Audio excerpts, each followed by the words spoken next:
strikes to try to get open. Very natural. Those are your old habits. Unless you deliberately target a new exercise, you will fall into your old habits. And then we said, okay, now you can only use medials. And for the first couple of tries, I'd say it's fair to observe that it didn't go well. There was a lot of stumbling, a lot of discomfort, a lot of feeling out the footwork. But you guys adapted. Toward the end, we were seeing some very, very good medial leg sequences, and if you're paying attention, you could probably see what they were doing that made their sequences successful.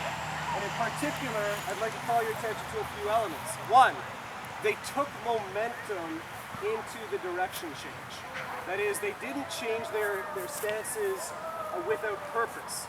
The changing of your stance is unlikely to fool a defender.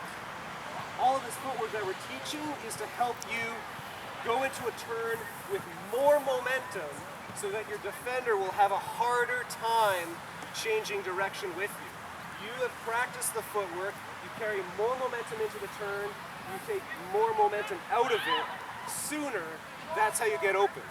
So one clean, hard move is worth at least 3 dance moves.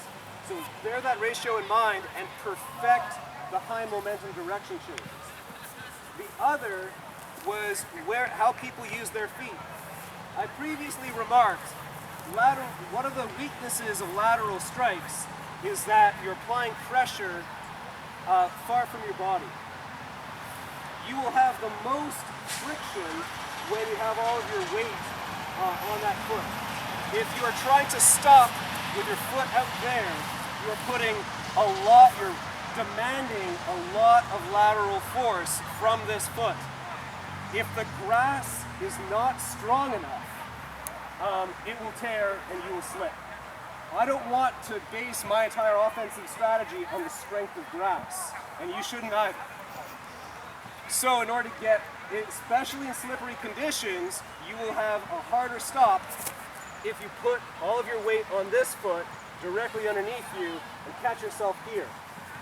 This foot, realistically, will still feel some pressure. As you come into the turn, you'll probably rock a little bit. This is stabilizing you, right? This is going to be your emergency brake.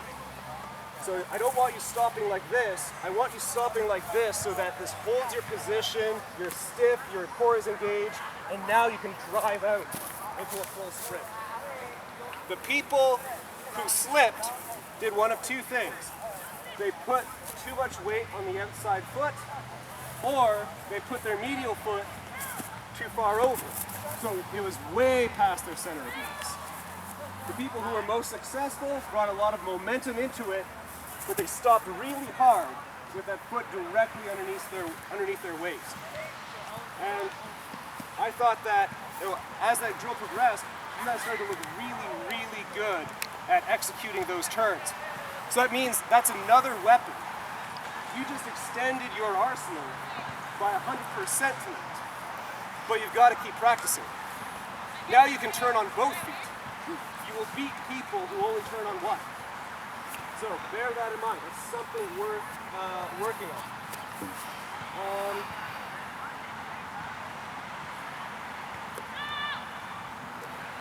Yeah. Are there any other questions or remarks?